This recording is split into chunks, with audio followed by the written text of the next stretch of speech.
In 1907, America stood on the edge of financial collapse. Banks were failing, businesses were closing, and ordinary people feared they would lose everything. The government was powerless, the president and Congress had no solution. But then one man, not a politician, not a general, but a banker, stepped forward. His name was John Pierpont Morgan, and with his fortune, his power, and his reputation, he saved America. Before we dive into this extraordinary story of wealth crisis and one man's control over a nation, make sure to subscribe for more untold stories of history, money, and power. J.P. Morgan was born in 1837 into a wealthy banking family. From a young age, he was surrounded by finance and industry, but he was not just another rich heir.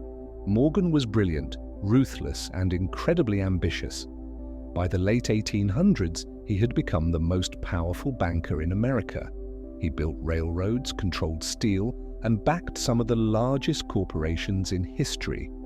In fact, when the United States Steel Corporation was created, it became the world's first billion-dollar company, all thanks to J.P. Morgan. His name struck fear on Wall Street, and his word could make or break a business. But in 1907, Morgan faced his greatest test. The US banking system was fragile. There was no Federal Reserve, no safety net. Banks relied heavily on trust. When panic spread, depositors rushed to withdraw their money, and banks collapsed overnight. That year, a series of risky investments caused one major trust company to fail. Fear spread across New York and then the nation. The stock market crashed. Businesses faced ruin. Ordinary Americans lined up outside banks, desperate to pull out their savings.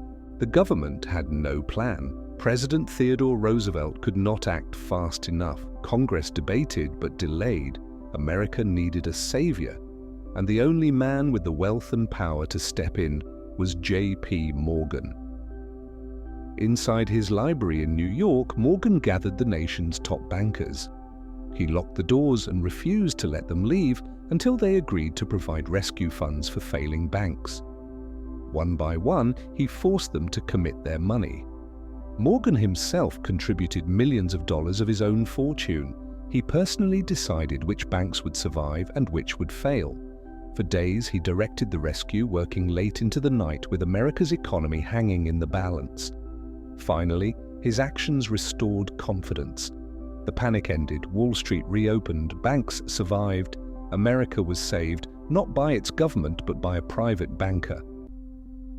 This event became known as the Panic of 1907, and it revealed a dangerous truth. America's financial system was so weak that it relied on one man.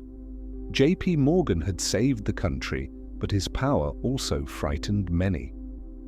Within a few years, Congress created the Federal Reserve, a central bank designed to prevent another crisis and to ensure that no single man could hold such control again. Still, J.P. Morgan's reputation was sealed. To some, he was a greedy monopolist. To others, he was a hero who prevented disaster. But no one could deny his influence. He was the banker who saved America. History is shaped not only by kings and presidents, but also by financiers, by those who move money and control economies. J.P. Morgan was one of those rare figures whose wealth changed the course of a nation. If you found this story powerful, make sure to like this video, subscribe to the channel, and share it with others who love history. And tell us in the comments, was J.P. Morgan a hero or simply a man protecting his own empire?